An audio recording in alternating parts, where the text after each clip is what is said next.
I don't know if there's a fire alarm. No, it's a fucked up break. It's Perez coming to lunch. Ah! No.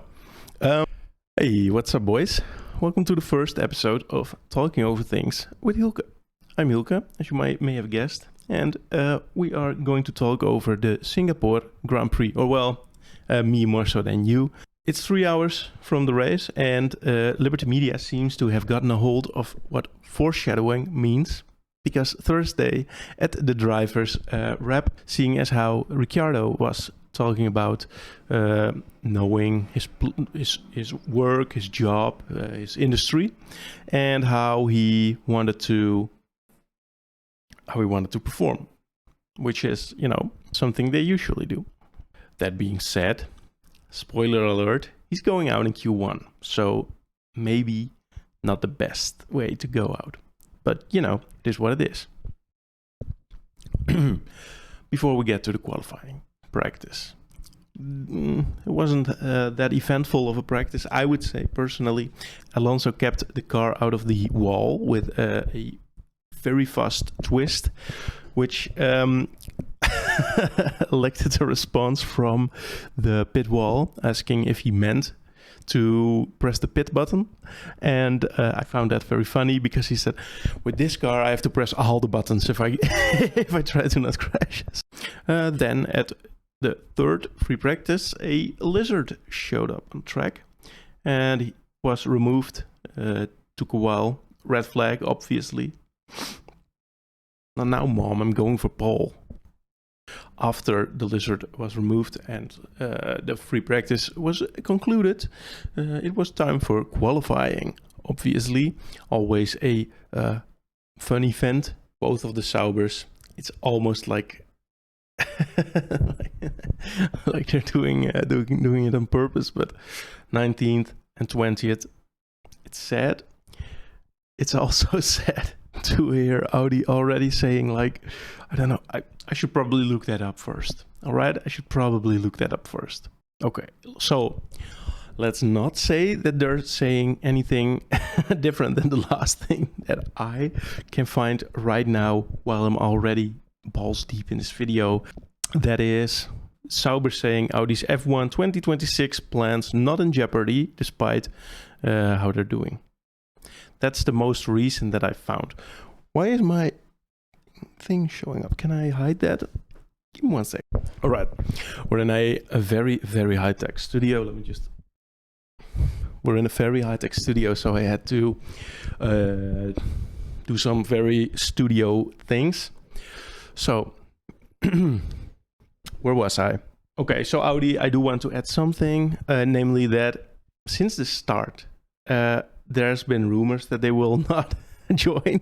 So I really hope that doesn't come to fruition, because I would really like to see Audi in Formula One, especially after all this build-up. I like Bottas, so that's not a problem. The problem is, no results.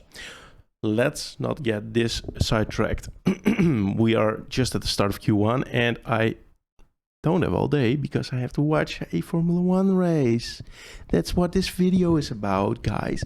So I did have something else to say about Sauber, so let's keep on this topic for now.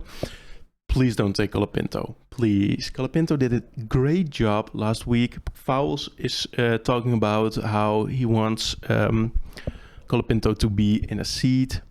And while I do agree, we've seen with Mick Schumacher how that can go. If you put a rookie in a seat, that just means that he's going to be 25th every weekend. That's not going to be a very good jumping board, I don't think. But I'm not, I'm not Mr. Sauber. Yeah, I just wanted to get that off my chest. And I did look up what Fowles had said. He just mentioned being willing to hear them out and see what either party would be interested in. Now, that is okay. But it's not like, it would suck so bad. It would suck so bad if Colapinto goes to Sauber, scores 0 points, gets kicked back out, and that's that, right? That would suck. Okay, so that's the Sauber part done for now. I forgot where in the weekend I was. Oh yeah, Q1. So Sauber's 19th, 20th, great. Gasly, which is a shame. And then Stroll, showing Daddy that he really needs a new super engineer for Christmas. Please, Daddy, please, can I get a Adrian Newey, please?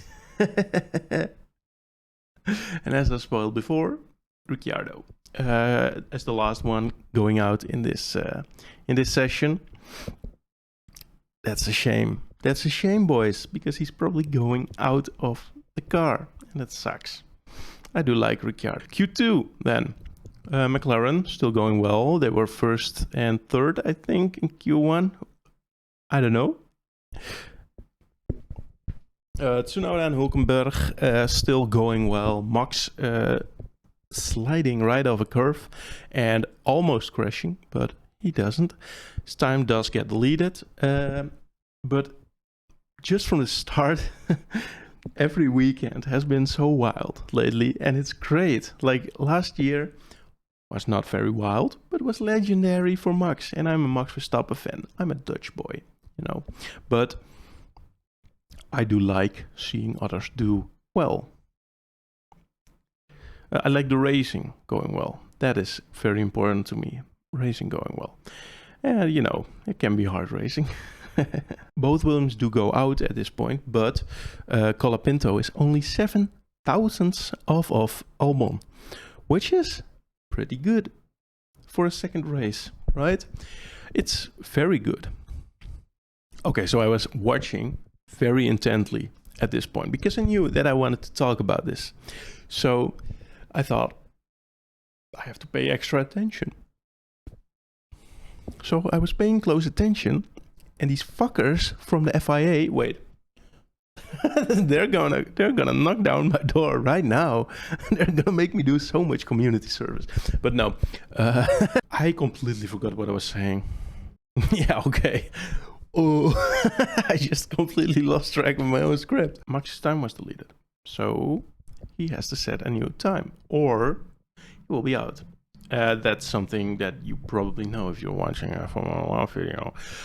He sets another time at the top of the pack, which was good to see, right? It's always good to see Max do well sometimes if he's not going too well, because, you know, at least it is there. If everything goes well, it is there. And that's great to see, just as it was here. Then Piastri goes over and sets the fastest time for that session. Max was pushed down to second place. I saw this graphic changing, which, I don't know. I don't think that's something that always does change like this. Don't tell them that I showed you guys, because they're very litigious. But anyway, I was happy to see Max drop down only to second, because you don't really, you don't want to be out in Q2. So Perez goes out in Q2. Hulkenberg stays in. That's crazy, boys. That's crazy. I mean, I know Hulkenberg is a quick qualifier. He's fast. He's rapid, especially at qualifying. But for Perez in a Red Bull to not get through, that's just painful, man. Tsunoda is true. So it's just, and I mean, I feel bad for him. Q3 then. Qualifying so far, Q3 probably no problem. No, Piastri sets the time, and in the F1 broadcast you can see Sainz slide off in the back. I was worried it was Max, but it wasn't. And also, it's not like it's better that it's Sainz, but it's not my guy. I do like Sainz. Hey. I like Sainz. I do like Sainz. I have way too big a head for this. A head, not a hat. I have this because I was in Rome Ferrari is Italian. The more you know. But Maya Heug, a Dutch Formula Academy driver, got second and third. I don't really know how Formula Academy works yet.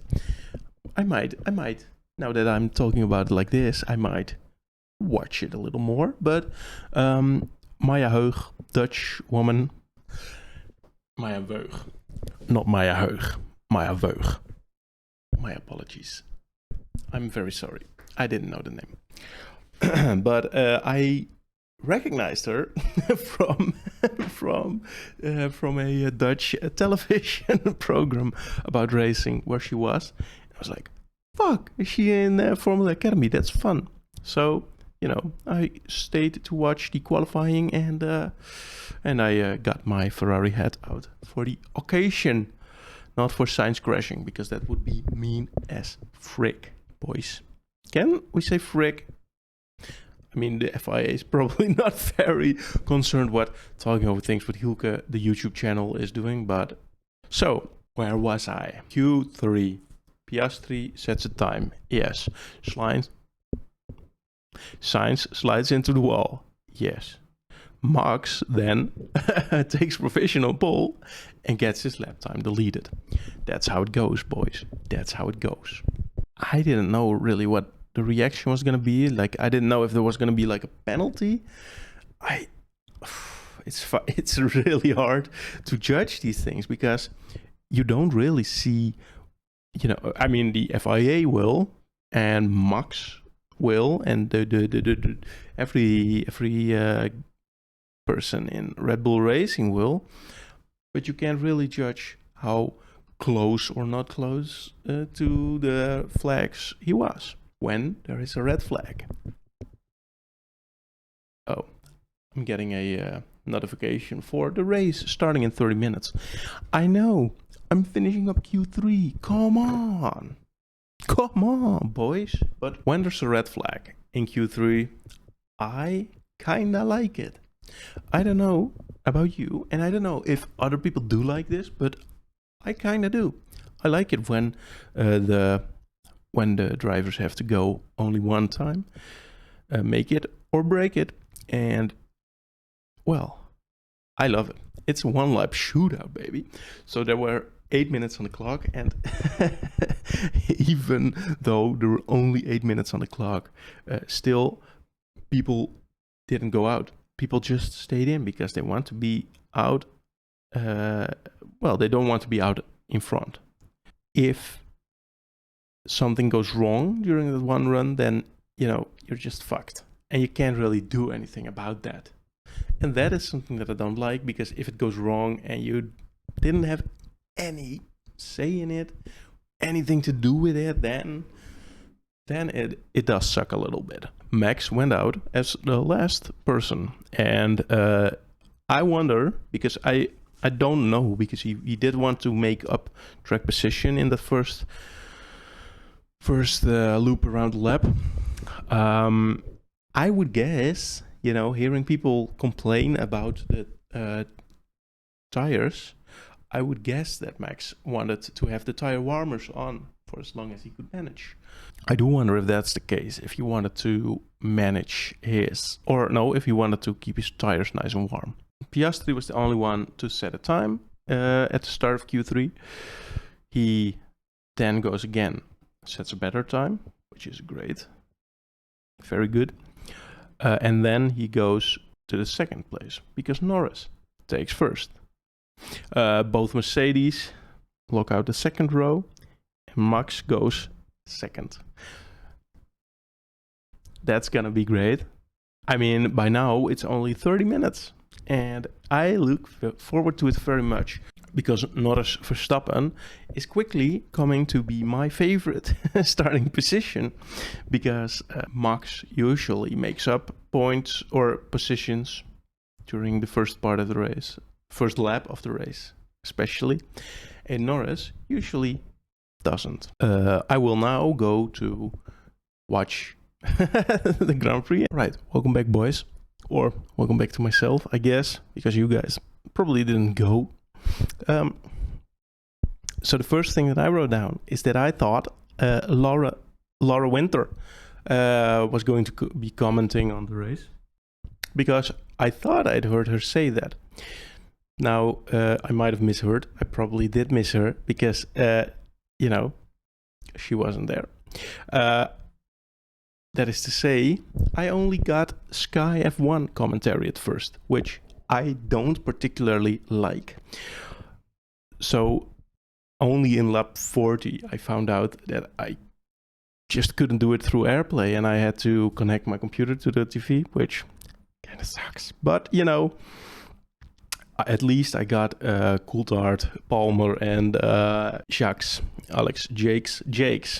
And Laura Winter did commentate on the qualifying and also the qualifying of the F1 Academy. So I don't know if something changed, or I probably just misheard. And also, who gives a fuck? So before the start of the race, already I was getting excited. I hope you guys were too, because what happened was Lewis Hamilton going for the softs, which is always a good thing. Not so much the going for the softs specifically, but, seeing someone do something different, always fun, because if someone goes for a different strategy, I always like to see how that pans out. And in this case, didn't pan out so well. What did pan out well was Lando Norris's start, which is fucking great for him, because he doesn't start well. I mentioned it in the first part of this video, and it didn't age particularly well, but, and I do think that it's great for him to finally get a start where he just drives off, drives into the distance, leaves Max in the dust. I like Max, but, you gotta give it to him.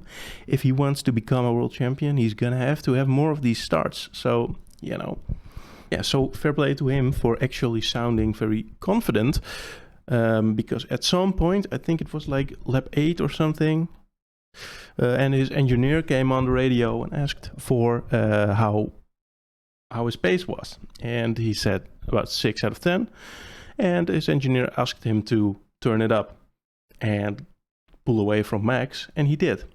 Now that, to me, is always a good sign. Obviously, it's always a good sign if you can pull away, but if you can pull away on command, that's always the best. Obviously, we've seen that from Max, and we've seen that from Hamilton, and Lando. Seeing Lando do it is fucking great. From 2.5 seconds after so when he got asked to turn it up, he did, and it just went to 8.2, which is amazing. In a few laps, it's good to have that capacity. Albon quickly after the start pitted for hards, and they didn't work. He fell off hard. He fell off very hard, which is a shame, because I was side tangent. I was thinking, I think I wrote it down somewhere above here, McLaren's Bustamante, yeah, was talking. This is just an F1 Academy sidetrack real quick. If you're this far into the video, then you probably don't mind. McLaren's Bustamante, one of the F1 Academy drivers, was telling the F1 crew, I think Laura Winter, how she grew up in the Philippines and she didn't mind the humidity too much. Now, I was thinking Albon might have a bit of an advantage over someone like Bottas or Magnussen. I don't know that he does. I don't know where he lives. Does he live in Monaco? Because then, But if he grew up there, Bustamante probably still lives there or something. I don't know. Enough speculation. After that, it turned out to be a power unit overheating, and he had to retire the car, which was a shame, because the Williams had been pretty quick, and Colapinto has been very quick. Was very quick at that point as well. So it was a shame to see him go like that. Lap 26, Colapinto still ahead of Perez, even out of DRS range, which is crazy to me. Max at this point fighting for second place, which good enough. Damage mitigation, he started second, he's gonna finish second. props to Lando, props to Max, both of those. Very good, very good. Nice damage mitigation. I mean, there's gonna be, a fight. So you might as well finish as high as you can. I am looking forward to next year. Heavy. Yes, I'm looking forward to it very much. Because it's gonna be fun, boys. It's gonna be fun to see if we're gonna have battles like we had last week. But every week, I would love that. Yes. If we get Max having to fight for his points, Lando having to fight for his, Lewis Hamilton and Leclerc fighting in a Ferrari, Russell, it's gonna be great. It's gonna be great, boys. Lap 40, I figured out that I could actually hear people that I enjoy listening to. I mean, I don't have anything against Sky Sport, but, it's the British media and Verstappen, not the best combo. Now, at this point, Piastri had some beautiful moves on both Hamilton and Russell. Going out on the outside, great driving. I love how Piastri is doing. He's really growing very quickly.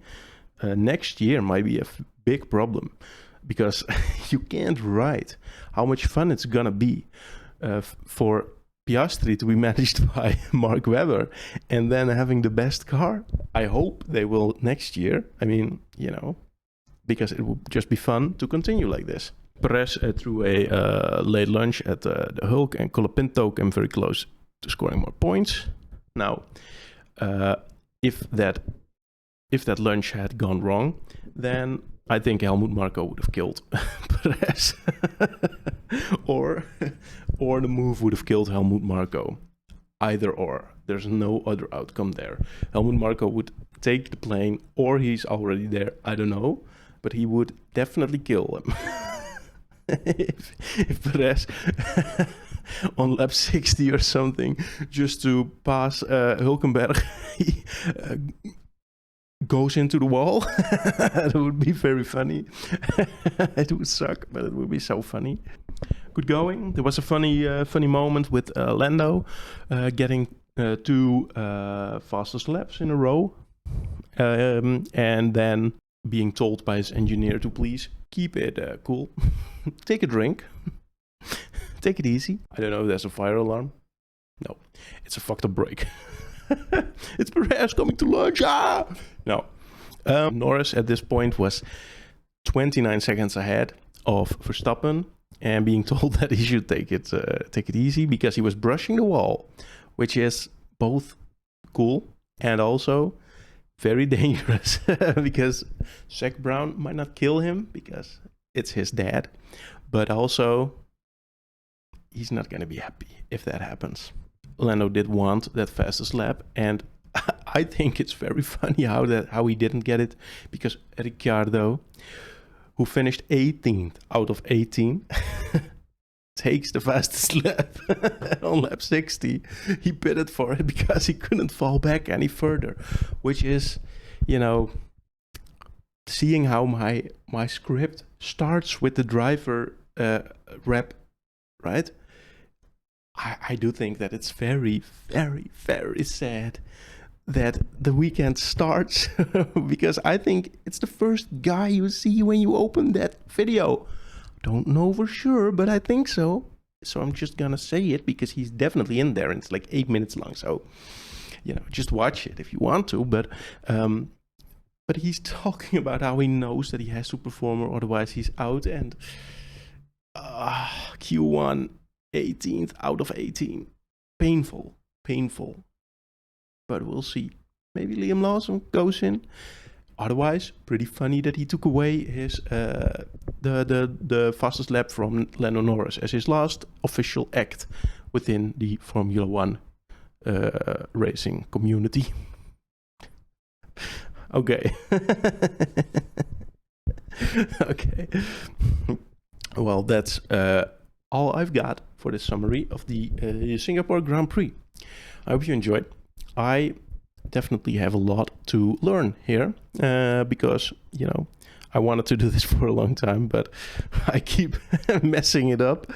So this time it's just going up because I see that I might have done a few mistakes. I may have made a few mistakes, but hey, I've got 4 weeks now, and the next one will be better probably. So let me know what you think. There's a few weeks of break before driving continues. I might write up some random stuff because I want to write and produce some fun stuff. So hang around for that. All right, thanks.